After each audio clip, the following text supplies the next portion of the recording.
Morning. We'll get started in about 1 minute. We want to give everyone a chance to enter the Zoom meeting.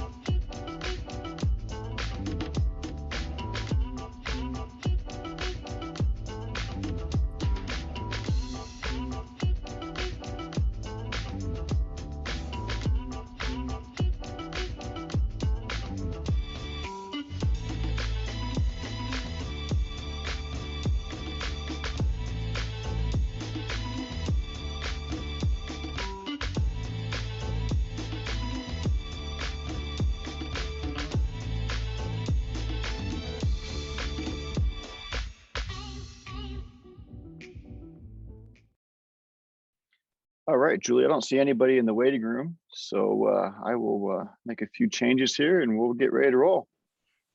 Great. Thank you, Tyler. And good morning, everyone, and welcome to our second Regional Leadership Network meeting. Please don't forget to sign into today's meeting. The attendance link has been dropped in the chat box multiple times. So at this time, I'm going to turn it over to Susan, and she is going to introduce our guest speaker. Good morning, everyone. It is with much gratitude that I welcome Dr. Douglas Reeves back to our Regional Leadership Network to discuss how we can bring both equity and excellence into our schools. Dr. Reeves will continue to share practices of high success schools. So I know you have been reflecting and strategizing on how to ensure all students are benefiting and achieving at high levels. And Dr. Reeves can certainly support this work. So welcome, Dr. Reeves. I will turn it over to you. Well, thanks so much. It's great to be back with you. And I have a special request today because in about a month from today, I'm going to be keynoting the OLEC conference, the Ohio Leadership Conference. And it would be really helpful for me if you can share with me success stories, because I think one of the things that I've learned from presenting to that conference before is that people really appreciate the clarity and specificity and local relevance of Ohio success stories. So a special request that I have, and maybe if it's possible, I'll just right now put my personal contact information in the chat room so that if you've got a success story that you're willing to share and you won't be embarrassed by having me talk about it in front of about 1,000 Ohio leaders in December, please share that with me, because I really think that they appreciate, as much as I would like to think that they appreciate my external words of wisdom, what they really appreciate is you and your ideas and your local success stories. So please be thinking about that and share those with me. Continuing with our theme of equity and excellence, I've learned a lot as people have been reacting to this book around the United States. And so throughout our discussion this morning, part of what I want to do is to use breakout group times to understand not just what the book says, that's fairly straightforward. What I want to understand are the misconceptions that people have. And so throughout our discussion this morning, I'm going to be asking you not only to tell me what you've learned and what you know, but also tell me what the misunderstandings and misconceptions are. As you may recall from the first part of the book that we discussed in our earlier session, the title of the book was quite deliberate: Equity and Excellence. And around the United States, what's happening is equity has become this toxic word in many board meetings. I'm not going to go down the rabbit hole of how terrible board meetings are these days. But just for those of you in leadership positions, let me say the following. If you don't allow bullying on the playground, please do not allow bullying in the board meeting, because that's gotten way out of hand. So we can address those issues as you wish, but that's a deep concern to me. But what I want to do is to bring equity back where it belongs, and that is as a twin pair with excellence. As I said in the opening chapters of the book, if you only talk about equity, the public perceives that as a code word for low expectations. And if you only talk about excellence, then our colleagues perceive that as a code word for exclusion. Equity and excellence go together. And I'm a big fan of Ken Williams, many of you know him, who says that equity is about giving students what they need, when they need it, with urgency. And Ken also, I think, makes the critically important point that our stakeholders need to hear, that equity is not just about some kids, but equity helps every single student in the systems that we serve. So let's begin this morning by asking you, and I'm going to put you in breakout groups here shortly, to tell me the following. I've got to find the, gosh, I had it a minute ago. There we go. I'm going to put us in breakout rooms and ask you to address this question. What are the misconceptions, the misunderstandings that you hear about the word equity? So I know you know it, so I'm not asking you to tell me what your feelings are. I'm asking you to tell me what the misunderstandings are that you've heard from your stakeholders, from colleagues, from students, from parents, and others. So we still have people coming in, and we'll just put them into breakout rooms as they come in. So I'm going to do that right now. And let's see, we've got, I'm going to put you in enough breakout rooms so that you have about 4 people per room. So I'll see you back here in about 5 minutes. The question is, what are the misconceptions, the misunderstandings about the word equity? Thanks very much for those thoughtful discussions that you had. I would prefer not to call on people, but I will if I need to, because I want to make sure that we hear from you. So with your permission, please unmute yourself and be willing to share what the misconceptions, the misunderstandings are about the word equity.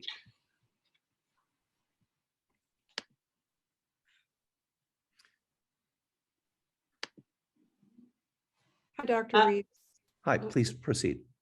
One of the things that we discussed was that equity is only about race. That would probably be one of the first things that would come up in our district, that it's more inclusive. It's inclusive of everything that would create any type of inequity with students and their access to education. So, and I just really appreciate your integrity and your candor in saying that, because that really is the elephant in the room, that a lot of people say equity is about race. And to be very candid, a lot of equity workshops that are going around Ohio and going around the country make it seem that way. No bloody wonder that people feel that it's all about race. And there are some real profound challenges in some of the things that are being said in so-called equity workshops. So I think one of the things that everybody on this seminar as leaders have got to be able to do is to challenge that. Of course, we believe in racial equity, but equity is way, way more than just about race. So thank you for putting that very difficult and charged issue on the table. Who's next? I'll be happy to share. This is Val, Dr. Reeves. In our group, we talked about several things. We said there's a misconception that it's possibly political. And the idea that one group gets preferential treatment versus another group gets left behind. And then we also talked about that folks may bring bias from past experience into what they're learning about or addressing with equity. And so equitable practices may be actually perceived as inequitable practices. So those were some of the things that we talked about in our group. Can I just offer some really positive reinforcement for your choice of words? You were so thoughtful in the way that you expressed that. Bias is not the same as being a racist. Bias is just true. Bias is kind of like gravity. It just is out there. And one of the things, if any of you were unlucky enough to be in one of the graduate statistics class that I would teach, I would get everybody's attention by saying, you want to know what? Everybody in this room is biased. We're all biased. Bias is just part of who we are. That doesn't mean you're a racist. It just means that we use our past understandings to use as a lens through which we understand today's reality. And so, Valerie, I just so appreciate your thoughtful use of language there, because it's possible to, on the one hand, say we all have biases without, on the other hand, saying, which is unfortunately what a lot of equity workshops are saying, that means you're all racist. We're just all biased. And that means that's part of being a human. So thank you for your very thoughtful and precise use of words. Who's next? Dr. Reeves, I got to give credit to my group and to Joe Hug. He's the one who shared the verbiage there. So I got to give credit where credit's due. I appreciate that. Thank you. So Val, I think that you summarized kind of what we talked about, because we talked about the political aspect right now, that if you even say the word equity, but it is because I think of what you say, the bias or the presupposition or the past experiences and all of that, where people start to then get defensive or whatever the right word is, and it becomes politicized. And right now, it is really hard. Everybody's walking on eggshells to even use the word equity. And even though it embraces so many of the isms out there, I guess you could say, but we don't look at it that way right now because of its politicization in our society. Yeah, thanks for that, because we are being put on the defensive. Certainly, every superintendent, every school board member that I know is as well. I think there are ways to address this. I can't recall if in our previous session, if I shared with you the article that I wrote on one particular issue that is coming up all the time, and that's critical race theory. Did I share that article with you last time? No, but that's a word we hear a lot. Okay, so I'll make sure in our next discussion point, I'm going to put that in the in the chat room. And by the way, I promised you that I would put my personal contact information, which I just did, in the chat room. So if you've got, remember, an Ohio success story, I put both my personal email and my text and cell in there to do that. But I don't want to go off on too much of a riff on critical race theory, except to say the following. In this very simple one-page article that was just published last month in School Administrator Magazine, and my superintendent friends tell me it's getting a fair amount of traction around the United States. All I said was stick to the facts. Ohio has had history standards for 20 years. You will not find the words. You can do a word search, critical race theory, and you will not find that in the Ohio history standards. For 20 years, we have taught the part of history that we're justifiably proud about. We've got the world's longest governing system, and we're deeply proud of that. We've got the Bill of Rights. We're deeply proud of that. And we got the 3/5 compromise that enshrined slavery in the very same document. And we got the Trail of Tears. There are the way that we teach history, and have been doing it for more than 20 years in Ohio, is not a one size fits all. And it's certainly not teach the good parts, omit the bad parts, but rather if I could use the word, an equitable approach to teaching. So you've done this wisely. And just one more thing before I get off my rant here and invite the rest of you to talk about equity. We've got a bunch of colleagues, easily more than 2/3 of the teaching corps, joined our profession after 2001. They joined our profession thinking that we've always had standards. Colleagues, we have not. Ohio was one of the very first states in the United States to adopt standards, not because any federal authority told you to, but because the bell curve was wrong. And you adopted standards for all the right reasons, to reject the bell curve, reject the world of bluebirds, robins, blackbirds, choices of color, no accident. And you accepted standards more than 20 years ago. So when somebody tries to tell you we're doing this newfangled thing, whether it's equity or critical race theory or anything else, just ain't true. We've been doing standards for 20 years. We've had a thoughtful, balanced approach to history for more than 20 years. That's not new. So Valerie, thanks for letting me get off that off my chest. That was very therapeutic for me. Who's next? Tell us what the misunderstandings about the word equity are. Peggy? Oh, I was the one that just said that. I'm sorry. Yeah. I'm sorry. So who's next? Please unmute yourself and tell me about a misconception about the word equity. Lori Lagenfeld and I were talking about a misconception of having the type of attitude of, well, I went through it and I overcame it, so should you. Yeah, I really appreciate that. And I got to tell you, that's the sort of thing that I learned from my parents and grandparents. Pull yourself up by the bootstraps. But my friend Jeff Howard reminded me the other day, it's really hard to do that if you don't have boots. And so I think on the one hand, we can honor this kind of Emersonian self-reliance that we all believe in, but at the same time, not have the misconception that everybody had the same starting point. And so I really appreciate your honesty in getting that on the table as well. What are some other misconceptions about equity? When I mention a name, I'm not necessarily asking you to respond, but I'm asking for somebody in your group to respond. Could we hear from Ms. Cornish, please? Hello. Well, I will happily talk, as this group knows. So one of the things that we talked about was, fair isn't equal, that but a lot of people think, oh, we can't do equity because it's not fair. And so we had a conversation about that's, you know, kind of the time old misconception about equity, is that really it's about equality is the end result. Equity is what we need to get to equality. So that was one of the things that we talked about, along with some of the other things that the other friends have talked about as well. Thank you. And I really think you've nailed it. You know, one of the things that you can always find common ground on with people, even when they disagree about the term equity, is precisely what you said, that we never expect our athletes to all have the same level of talent that begin. We never expect our student musicians to do that. We give them different practice, different instruction, different regimens to get better, so that together we're all sounding great for those Christmas concerts coming up in about 4 weeks. But they sure in the world didn't start that way. And I think if we can take some of the anger and emotion out of it and just say practically, what you just heard from Ms. Cornish is exactly correct. It really helps us understand that we are not equal, but we can still strive for equity.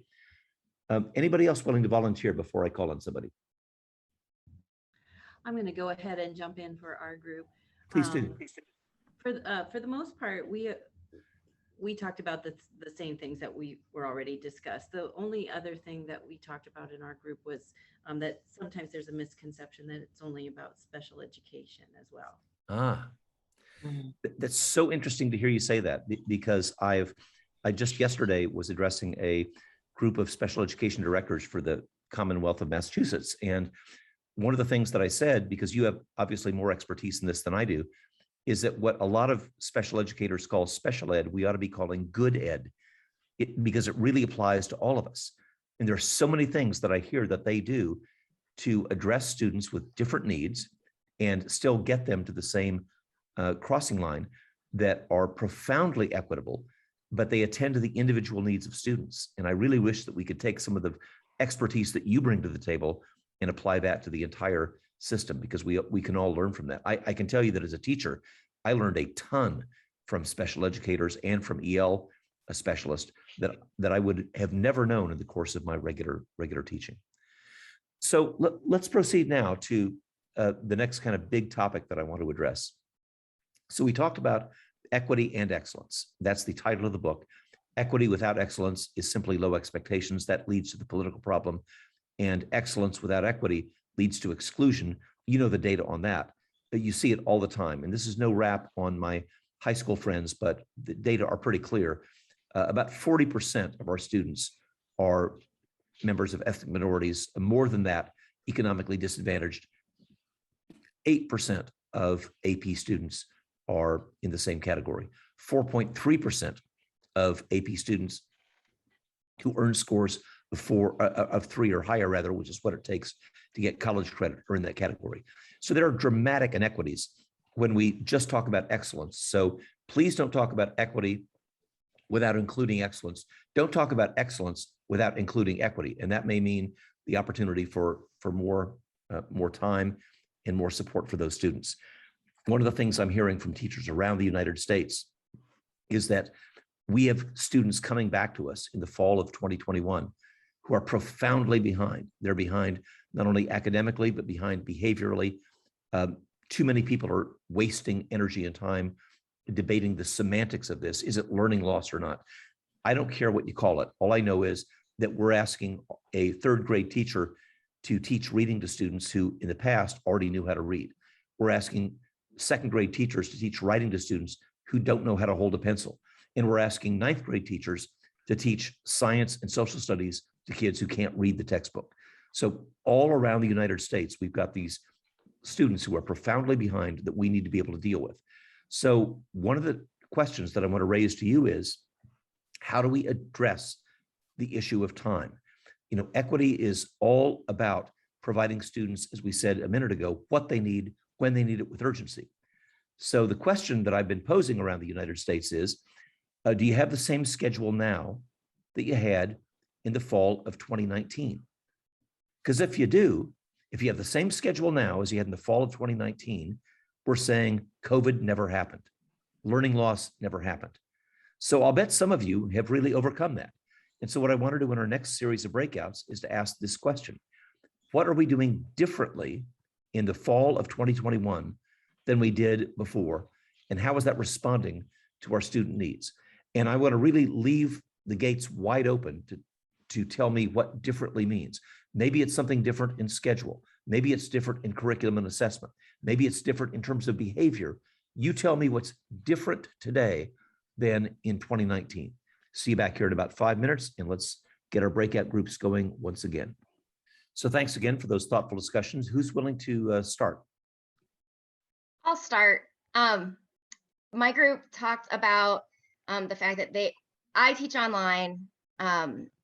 The members of my group were brick and mortar, and they are seeing in their classrooms a lot of the results of the COVID quarantines, the remote learning.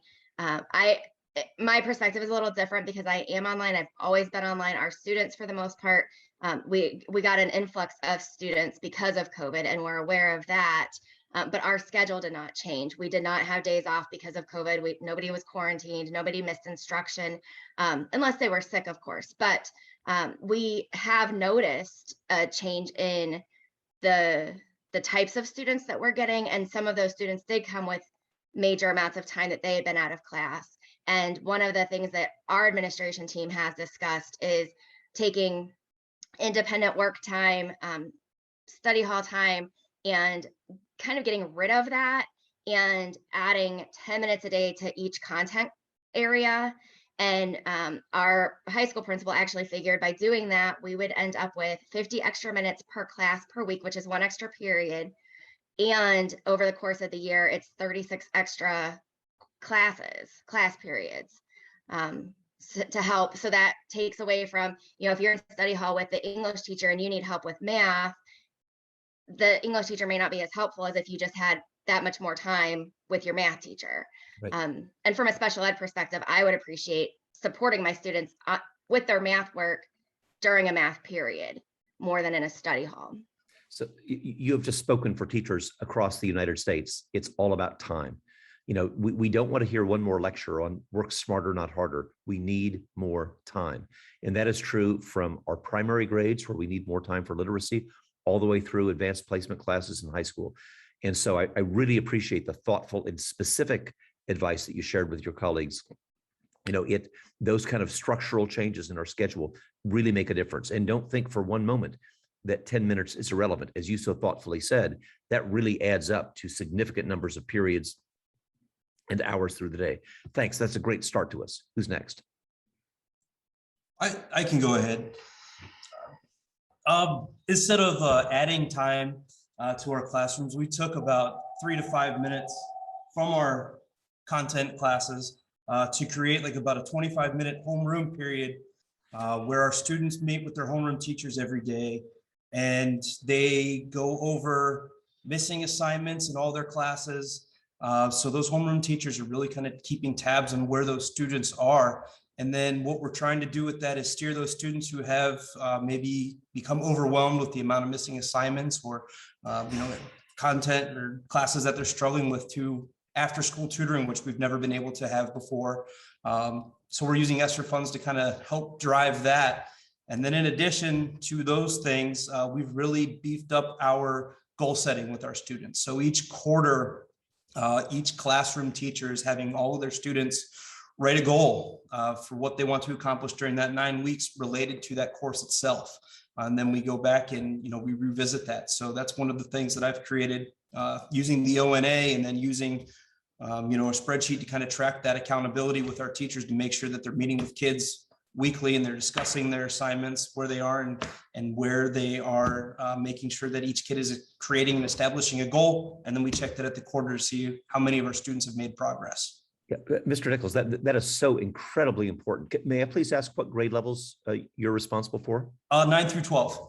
So, sir, you reminded me of an amazing school that I saw that, similar to what you did, they used homeroom to catch up on assignments, but they did one more thing, and I'd be interested to see if this is useful for you. Sure. The faculty agreed that everybody is going to use the identical assignment notebook. So both students and faculty are quite literally on the same page. If it's, November 8th, then we are on page 72, and everybody knows it. And it saved a ton of time for teachers to be able to do sort of just what you're saying. Let's see what the assignments are. Let's see what's missing. And when the entire faculty agreed that we're going to have the same format, everything's written down on the same way, on the same page, it really saved time and got people the opportunity.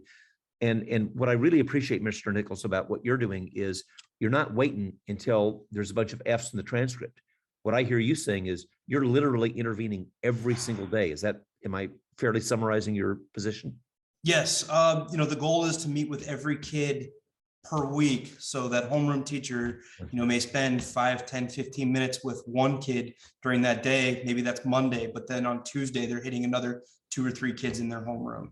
That is, so colleagues at every grade level, I realize this happened to be 9-12, but it really matters for everybody, K-12. It's immediate intervention, immediate support. We can't wait until report cards go out. We can't wait until there's a crisis. We've got to intervene immediately and decisively. That's what our students need. And I would also add that you're kind of anticipating what our next activity is going to be. That sort of organization is real world, whether kids are going to college, going to the job market, that sort of personal organization and understanding my tasks really are highly representative of what the real world is. Who's next?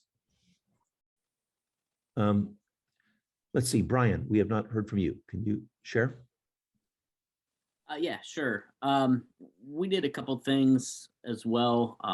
As far as time goes, we built some academic summer camps over the summer.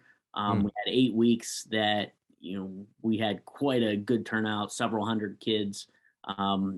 We were able to keep, the teacher to student ratio pretty small. We offered, a generous amount of money to get teachers to come. We bussed kids. We gave them lunch. We did all those things. And we had our social workers and OT and all of them were a part of that too. So it was pretty successful for us. As far as during the school year, we tried to reduce some of the workload that we put on teachers. We hired more intervention teachers for each of our buildings so that we can provide more intervention time. And we really tried to focus on keeping our class sizes pretty small. So we did hire quite a few teachers using ESSER funds as a way to try to, provide more time for our teachers by reducing the workload a little bit so they can do some more one-on-one or small group things with kids as well. That's really interesting because I appreciate the clarity and specificity. The other thing, sir, that you did, and I hope everybody hears this, including our friends at the State Department, we love you, we respect you, but you got to hear the following. What Brian just said is you invest in people, not products. You invest in people, not programs. And what's happened with ESSER funds around the United States is that people are playing whack-a-mole, trying to buy every product around there because every vendor is at your doorstep, telling you buy this, buy that. Please take seriously what your colleague just said. Invest in people, not products. That's really wise, and I appreciate you saying that. Let's do one more, and then I want to go on to our next activity. Mr. Wagner?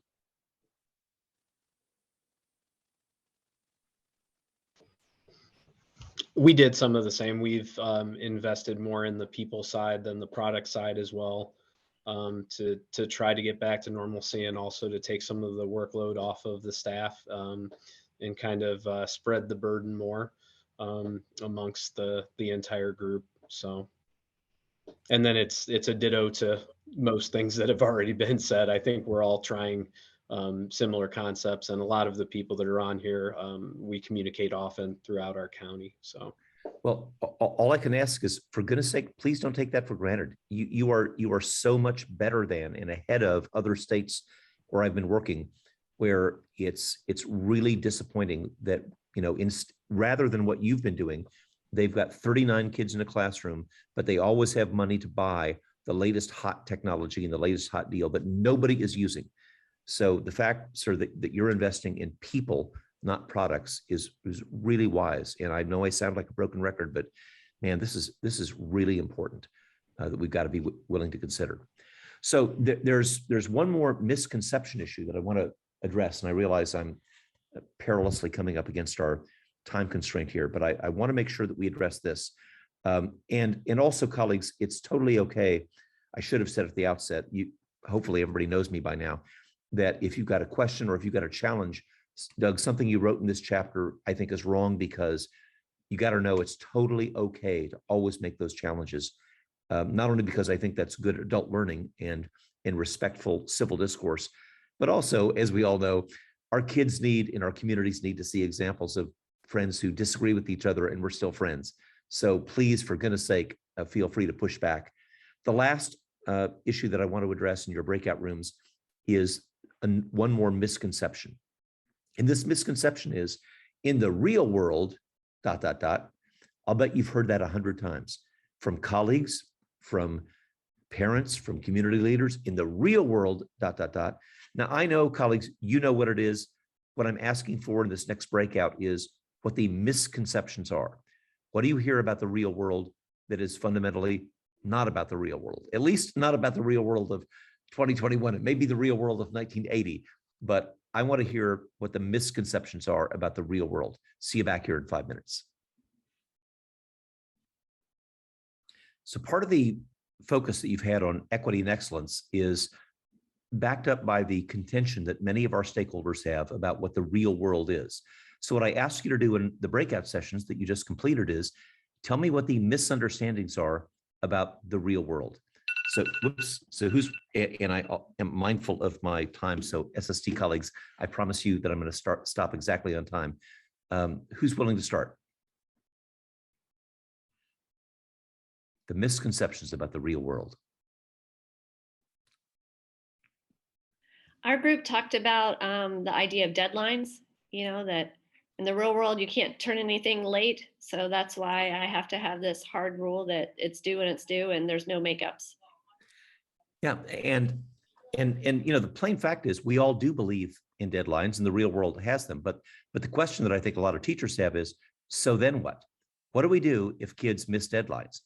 And if giving Fs and zeros and point deductions were effective, then all the work in the year 2021 should be on time, right? Because they're scared to death of those F zeros and point deductions. So I think we can find common cause. Yes, deadlines are important, but the way we've been getting them is not working. And I've seen teachers do remarkably great work in providing incentives rather than punishments, because the punishments haven't been working. Thank you. That's a great start. Who else can tell me about a misconception about the real world?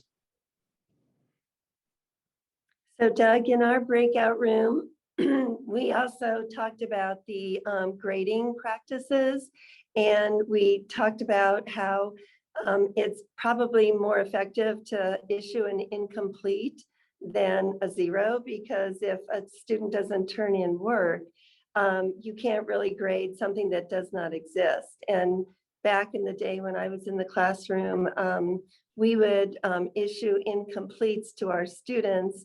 And we talked about backward design, like before a teacher is to launch a lesson, he or she should think about what the summative assessment is. And then everything that the teacher does should move toward that summative assessment.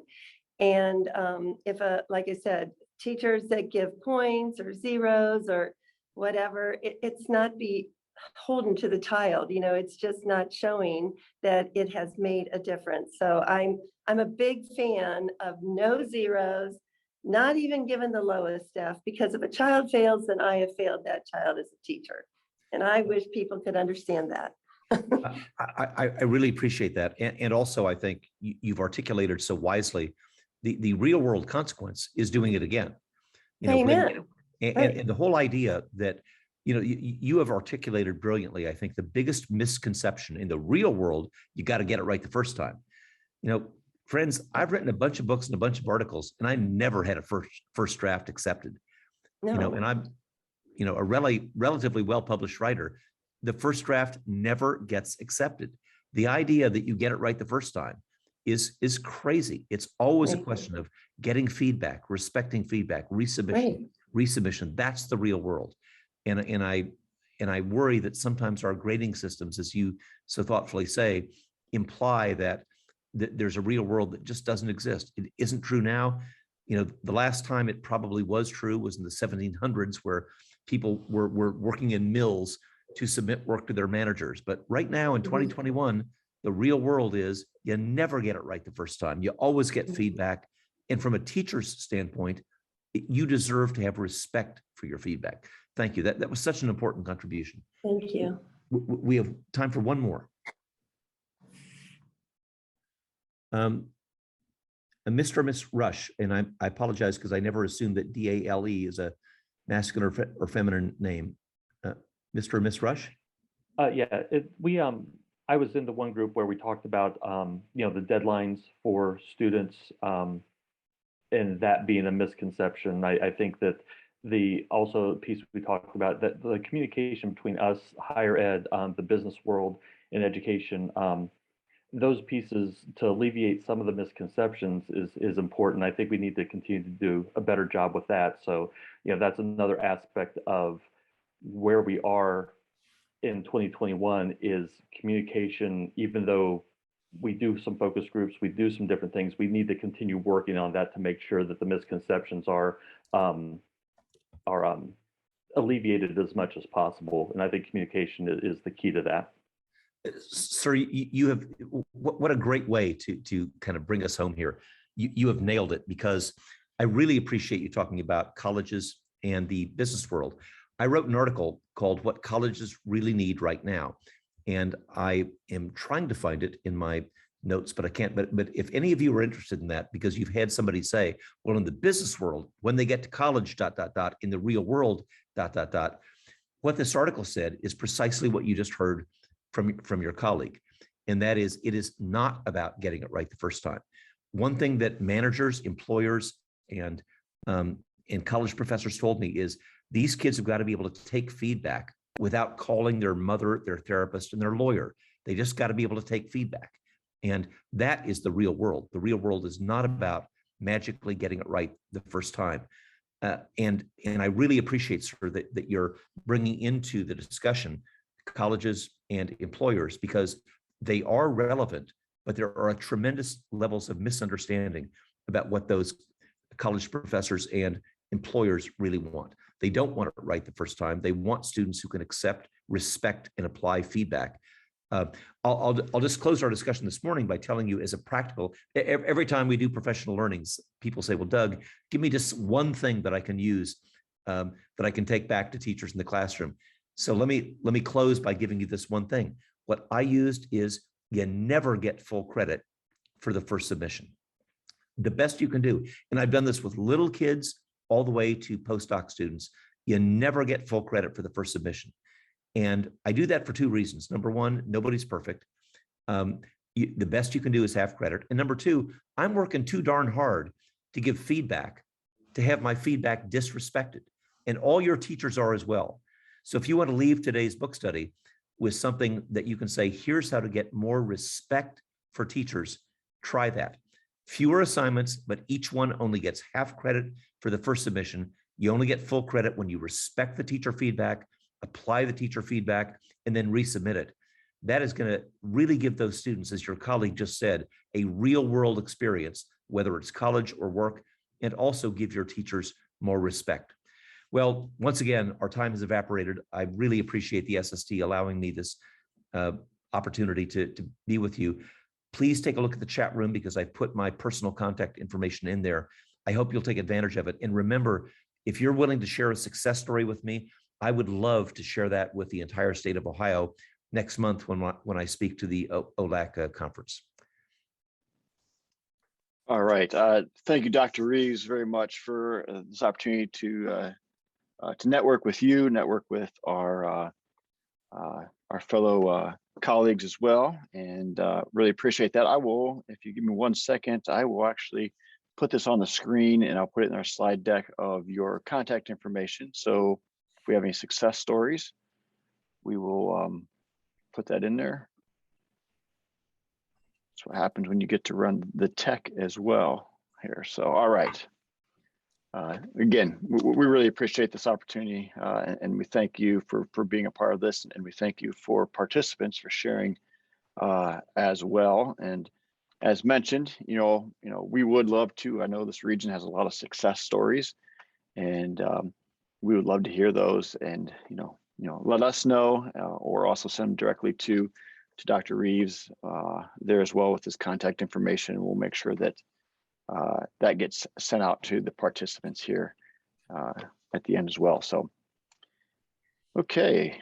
Great. Well, thanks everybody. I know you've got more work to do. I'll leave you to the rest of your work and try to respect the time that I know is very, very precious for all of you. All right. Thanks again. Appreciate it. Thanks. Okay, so we are going to be going into breakout rooms for about 10 minutes. And if you would, when you go into your breakout rooms, if you would just kindly introduce yourselves, select a reporter for the group. We have 3 questions that we are going to talk about in the breakout rooms. What is it from today's session that we would like to capture and maybe implement in our respective districts or community schools? What would we like to stop doing? And also any other thing that we think would be our next steps would be something that we would like to discuss in our breakout rooms. And if you would, if you're already in a team setting, you don't need to join the breakout room that we will be assigning you. We do have 5 breakout rooms, and they will be facilitated by one of the SST9 consultants. So anybody have any questions regarding the breakout rooms? Make sure you select a reporter. So when we come back to our whole group session, you will be the one who kind of encapsulates the discussion from the room. All right, thank you, Colleen. I know the questions are in the chat box, so you'll find the questions there in there. So if you will, I'll give you one moment. I'll get you into breakout rooms. Thanks so much, Tyler. Thanks, everyone. Colleen dropped the exit ticket in the chat. Please take the time to complete this for us. We do value your feedback, and we adjust according to your feedback our next sessions.